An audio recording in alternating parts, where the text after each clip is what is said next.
So today I will be giving you my top 10 list of nonfiction books I reread that are worth rereading. Now, it's great to have a book that, gives you inspiration, etc. But at the end of the day, I think that information is overrated. So a lot of these books have specific practices that I come back to that significantly change my life, not just, give me a cool idea to ponder on.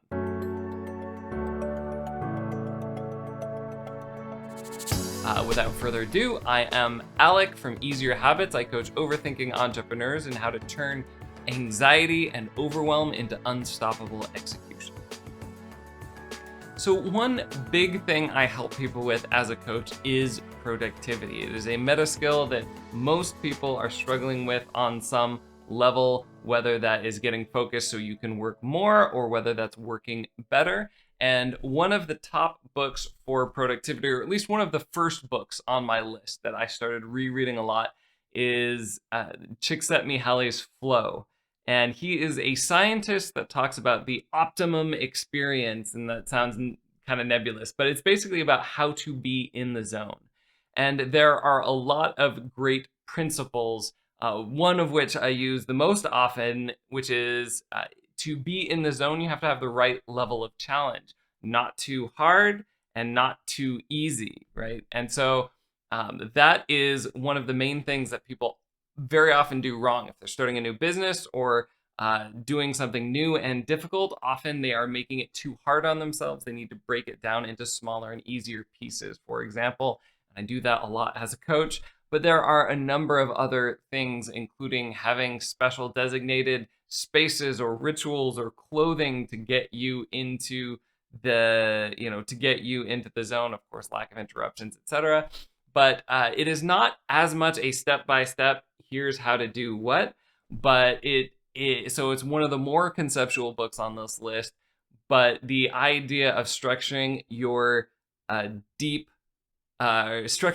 work, another good book, I guess it runners up, but another way of thinking about how to get into work that you like doing. Now, the opposite of that, right? How to do stuff you may not want to do or you're initially less motivated to do, is the willpower instinct. I do love this book because its practical advice, ranges from thinking about your future self and other exercises like that to actually getting a quick bit of blood sugar. It can help you with your willpower in the moment. Now, I put an asterisk on that last one. Without that book, I found myself doing that all the time and snacking a lot when I had to do hard thinking, so I wouldn't overdo that one. But it's interesting. It has specific tips. I recommend against relying on willpower for something that you're going to need to do regularly. You're really going to want to make sure you're not relying just on willpower, but you're using all of the main three levers of motivation. So willpower is increasing your discipline. And if you do exercise it regularly, it does get stronger. But also motivation, what is your intrinsic motivation, as well as occasional extrinsic like motivation. Intrinsic means what's your reason for enjoying the task for itself. And an extrinsic reward would be how to, work in another reward, listening to music while you work out, something like that is kind of an extrinsic reward. You want to be lighter on those, right? And then the third thing you want to do is make things easier. So the flow really taps into how to increase being in the zone and enjoying the work that you do. Willpower instinct will help you have discipline and help you with the things that are less pleasant about your job. And so that's something I find myself, especially when I'm trying something that I'm struggling with, going back to the willpower instinct and thinking like, all right, how can I work the discipline lever a little bit more in my life? So I've gone back to that one a lot. A third one for productivity, more generalized productivity, and not just working more or being more into your work, but actually thinking smarter about your work, is Smarter, Faster, Better. So that just has a lot of different perspectives on optimal ways of doing things. And I think it corrects a few notions. For instance, you might have heard about SMART goals. And he mentions research where specifically people that optimize too much for SMART goals tend to start picking almost meaningless tasks just so they can knock them, make clear and achievable goals around them and knock them off.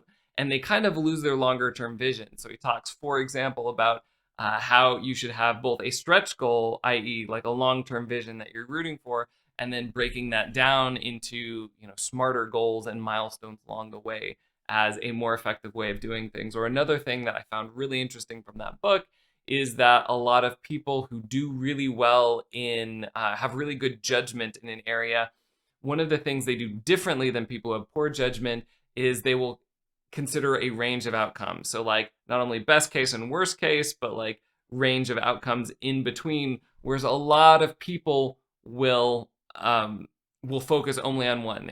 Either they're in anxiety mode and they're focused only on the worst case scenario, or they're just in idealist mode and they're thinking of the best case. And an example of that I will constantly harp on and probably never stop would be thinking about your next product is going to be a big hit. So don't worry about MVP. Invest a lot of time and money in it before, releasing it. That is thinking only about the best case scenario. You got to think about, well, what if it's not at all what people want? It straight up loses money, or as very often happens, what if it does okay, but like barely enough to stay afloat? And it's just one more thing that my business has to do. And it kind of makes money, but not a lot. All of those gray areas, for example, you want to consider those when doing a new thinking through a new product and preparing how much you're going to invest in it. Invest more, the more you can be certain that it is matching up to the ideal case. Don't just think about the ideal case up front. So that was an interesting lesson from Smarter, Faster, Better. So those are 3 of the core productivity books that I find myself that I keep going back to. As far as business goes, I really wish there was a good marketing research book out there. If you have a marketing research book that you love, please throw it in the comments down below. But one of my most recent additions to this list would be $100 Million Offers by Alex Hormozi, because he has a great formula for how people perceive value and how to have a more valuable offer so that you stand out. And one of his exercises in terms of crafting a good offer is not exactly market research, but it's the kind of thinking that you need. You think through a specific individual's problems in depth, and it's amazing, and it will make your brain work harder to think through your customers' problems than ever before. Now, for the product development side, living up to the promise of your offers, especially for digital products, since that's my background, Lean UX is one of the books that I refer to a lot. Again, this goes back to the MVP in terms of testing things before you build them out. Use mocks. And then I think between the two, this is an honorable mention. I don't think I follow anything in this book word for word, but it's kind of a devil's advocate, would be the 4-hour work week, where it kind of bridges the gap between the two, where Lean UX will say use mocks. But the problem with mocks is when you test a mock on someone, it doesn't test the most important thing, which is whether your target audience will bother to click in your app in the first place. And so you really want to be able to test your offer somehow. And the 4-hour work week has examples of creating an offer and then creating a landing page for that offer and creating a wait list instead of saying, like, hey, we're not ready to sell yet, or the product's not ready yet, get on a wait list, etc. But you start getting a wait list to see if people are interested in your offer, let alone the product.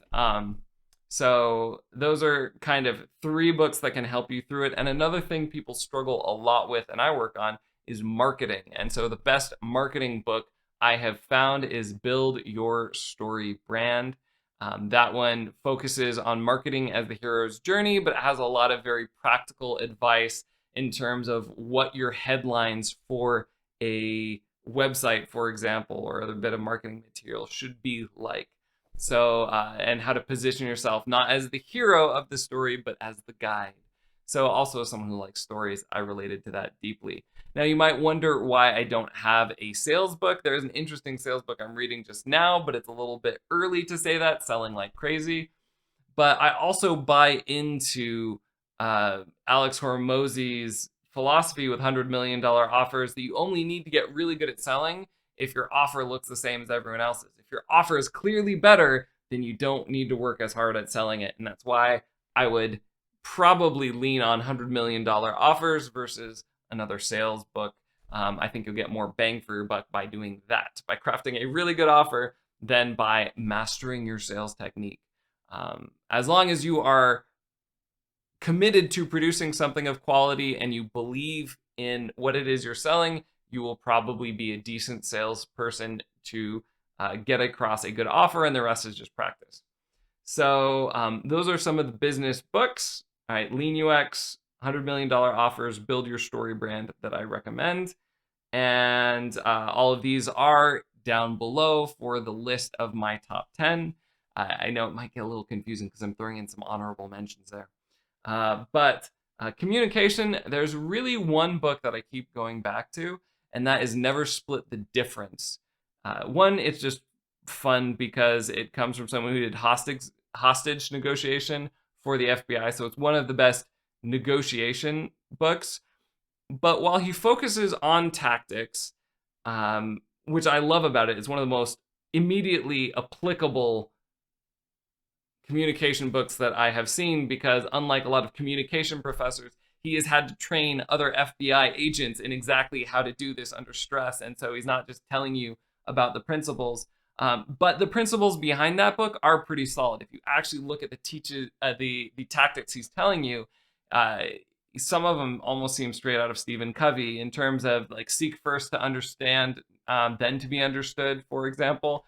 So his first techniques focus on not only seeking to understand, but helping the other person feel understood. That was a big click in my brain, and he has specific ways that you can do that as well. It's not just that insight, but that is powerful. Very few people, one, bother to understand first at all, but also even fewer people are good at making sure the person in the conversation feels understood and knowing whether they feel understood. So, that right there is a gold mine, let alone all of the negotiation strategies that helped me, for example, negotiate when I was leaving a job. I actually got to set the terms of a part-time contract where I was moving to a cheaper place and making a awesome, ridiculously high California contract salary because of negotiations, in part from that book.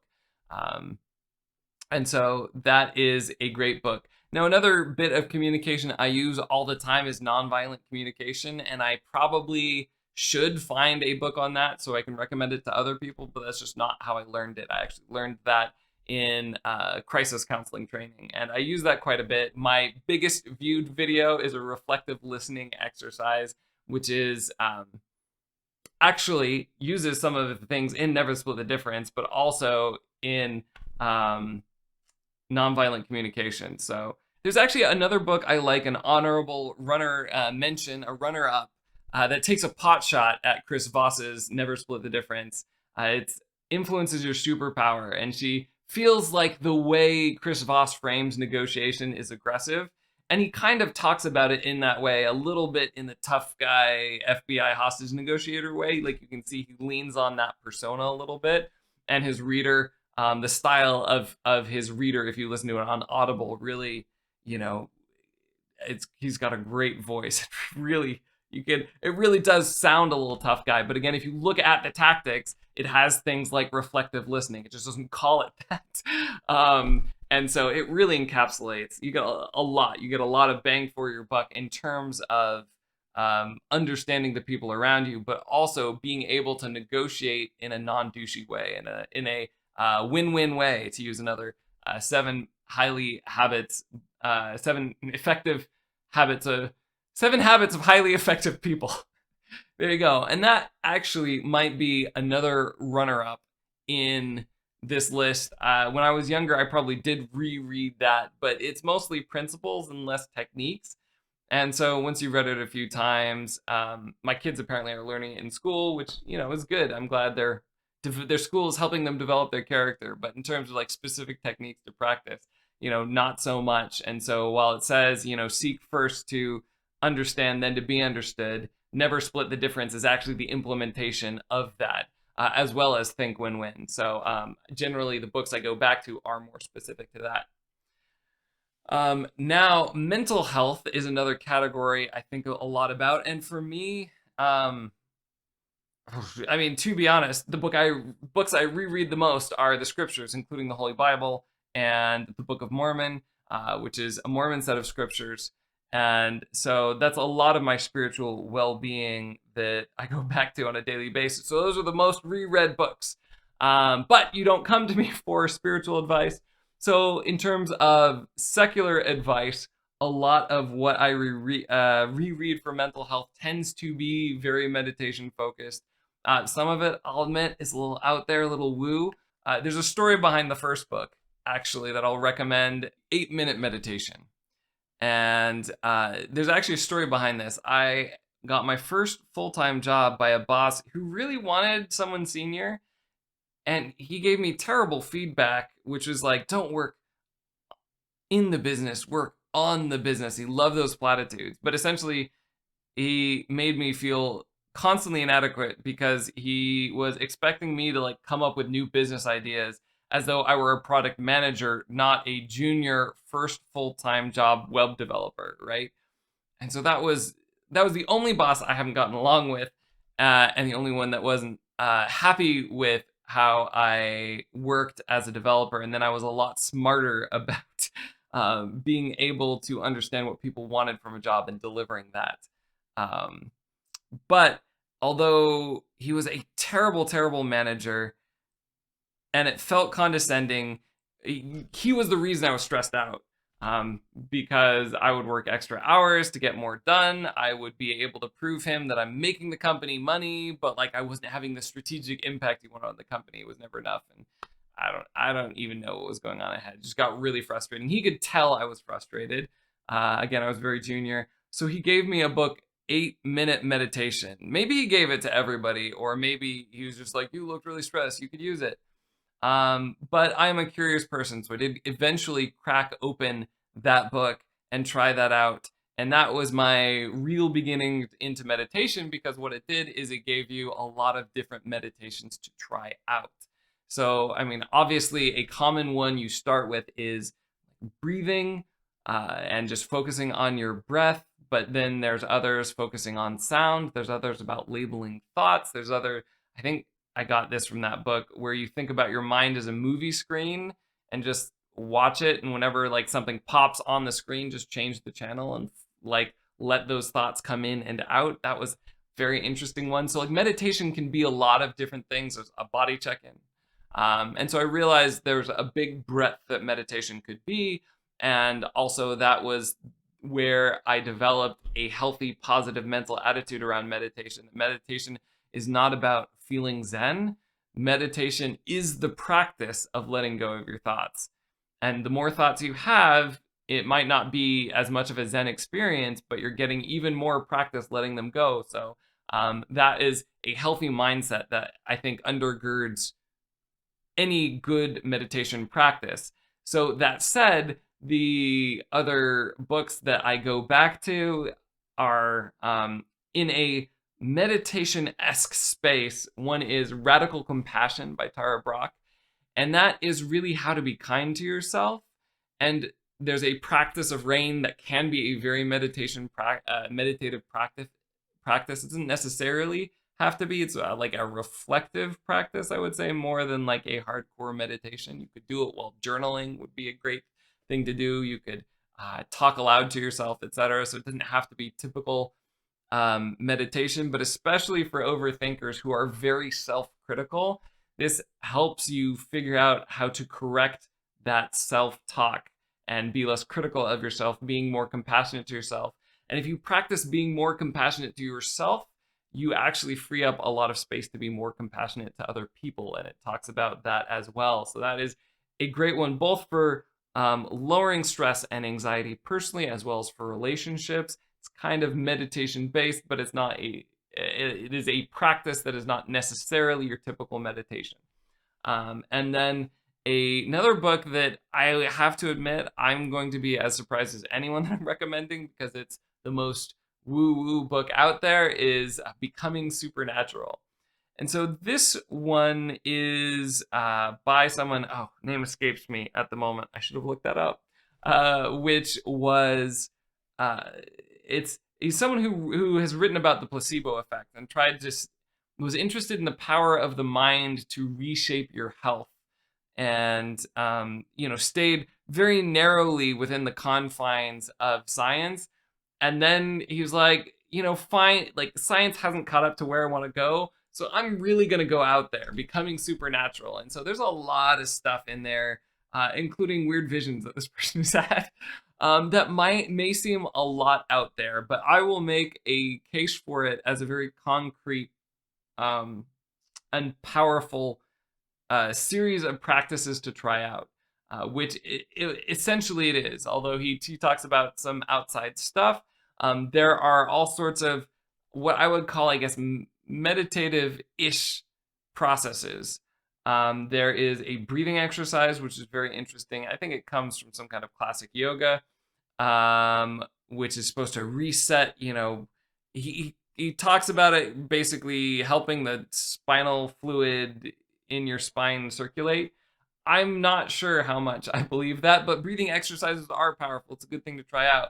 But particularly a lot of his other stuff, he talks about making a mind movie, which is basically like a vision board, but a movie. So you have like pictures and just text and a few key concepts and some music describing your ideal life, your vision, as something you can watch every day, which I'm not that into mantras and I like defining a vision in the sense of knowing where you're going and making decisions easier.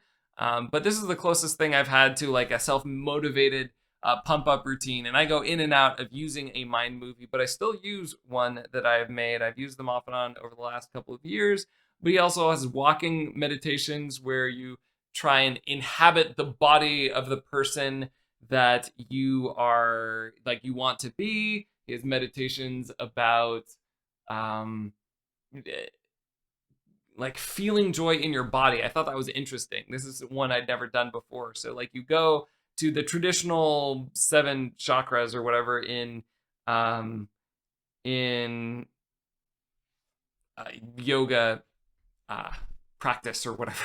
I don't know exactly what to call it, but you focus on those different points, but then you think about the emotion you want to feel: gratitude, joy, peace, whatever, and try and feel that there, which is interesting. So it's combining kind of like a body check-in with an intentionally bringing joy to your life mindset. And so some of this stuff might sound really out there, but I think at a very core scientific level, what's happening with becoming supernatural is that you tell stories about yourself, that you're not enough, that you're not happy, that you're frustrated, that other people won't like you. You have limiting beliefs even when you're not consciously criticizing yourself, right? I feel like rain really works, especially for when you're consciously criticizing yourself or you're aware of yourself feeling stress in your body, and undoing that. Whereas becoming supernatural, instead of reacting to the stresses and the negativities that you feel, is a lot more about thinking about your ideal self and practice inhabiting that, and practice feeling that in your body, and practice feeling what it's like to walk through the world as that person. Practice seeing these inspirational images and music, like kind of visually putting yourself in the world of that person. There's from different angles. And I think that is powerful, very proactive. I have a friend who, before something difficult, will visualize a person that she admires and that does that thing really well, and try and inhabit that mind space. And it's kind of like that. It's not necessarily someone else, but like he focuses more on your ideal self, who you want to be. But you could put someone you admire in your mind movie. I guess I just didn't do that, but that might be a good addition. So becoming supernatural, again, sounds really weird. He will talk about like visions of connecting with past lives. That I don't get. Like, that's cool. I think that would be fun if I could have one of those, but I haven't. So and I don't really believe in past lives. So I'm kind of skeptical about like I can believe the vision. I'm not sure, what that actually signifies. And so there is some out there stuff, but I think as someone who has practiced helping people inhabit the space of their ideal selves, I think he does that better. And I think he does that better than a lot of like motivational speakers, Tony Robbins or whatever, or setting goals. The practice of telling yourself a great story repeatedly every day, I think is powerful. So I believe that's 9 with a bunch of honorable mentions thrown in. And of course, to give you my top best book, I think that will help you the most. I mean, obviously, it's going to be Atomic Habits. So there is a book that Atomic Habits draws a lot from, The Power of Habits, that has some interesting ideas, including like the nature of free will when you have completely automated behaviors, i.e. habits. And so it has some other interesting tidbits. But Atomic Habits is more practical. It's less theoretical. So that's one of the reasons why I recommend it. Plus, it adds a little bit more in. It talks about anchoring the habits to who you are. But ultimately, even the introduction, and I've heard people quote the introduction a lot because just reading the introduction is worth it. Because he convinces you of 2 things. One, that habits are the compound interest of personal development. That basically trying to complete one big project that to change your life is going to change your life a lot less dramatically than starting now to change your day a little bit more each day. That is a powerful case. There are no big things. Everything is small things, and if you overlook that, there's a good chance that you will try something too big that is insufficient to transform your life and burn out, where you could have slowly ramped something up by small habits. And obviously that's critical to my worldview, my coaching, a lot of things. And then attendant to that, he argues that habits are more powerful than goals, because a lot of people reach a goal and then drop all the behaviors that got them to the level of success because they're done with the goal, right? And actually, perhaps another mental health book that I should add. This should be 11. That I guess it's recent, so I haven't come back to it, but it's another honorable mention. Jonathan Haidt's Happiness Hypothesis, which will undoubtedly be on this list at some point in a future iteration, where that book talks about what it means to be happy, and that's a great one to add to the mental health section. And that talks about how that people get happiness from a sense of growth. It's not that there's no positive affect or no positive feeling from achieving a goal, but achieving a goal is a lot more like taking off a heavy backpack than joy. So people find joy in the journey. The goal is just kind of like a relief to finish something big. And so it can help you, it can help give you something to look forward to. It can ground your habits, but ultimately it's habits that are going to transform your life a lot more than goals. So just that perspective in the introduction alone is worth it. But all of the specific habits, what he says about specific habits in terms of starting small, having cues and actions and rewards, etc. There's some things I think I can add to that book, but it is probably the most complete book on improving personal habits in the most concise way. So that is my number 1 book. So let me know about your favorite books in the comments down below. Who knows? Maybe you will bump off, some of these out of the top 10, or I'll have to expand to 15 at some point, especially if you have a good market research book, which I feel like is something people don't do very well and is pretty critical. Anyway, if you like this comment, if this was helpful, go ahead and give this video a like so that other entrepreneurs can find it and find life-changing books. Also, if you're curious about my wife's pick for best books or books that she returns to, stay tuned next week because she will have that video out. I'm sorry that she wasn't able to make it in this video. I know Fridays we've been doing me and Meg, and those are our most viewed videos. This week she's not feeling so great, and I'm sure she will be feeling better next week. So until next week, make big changes, one small atomic habit at a time.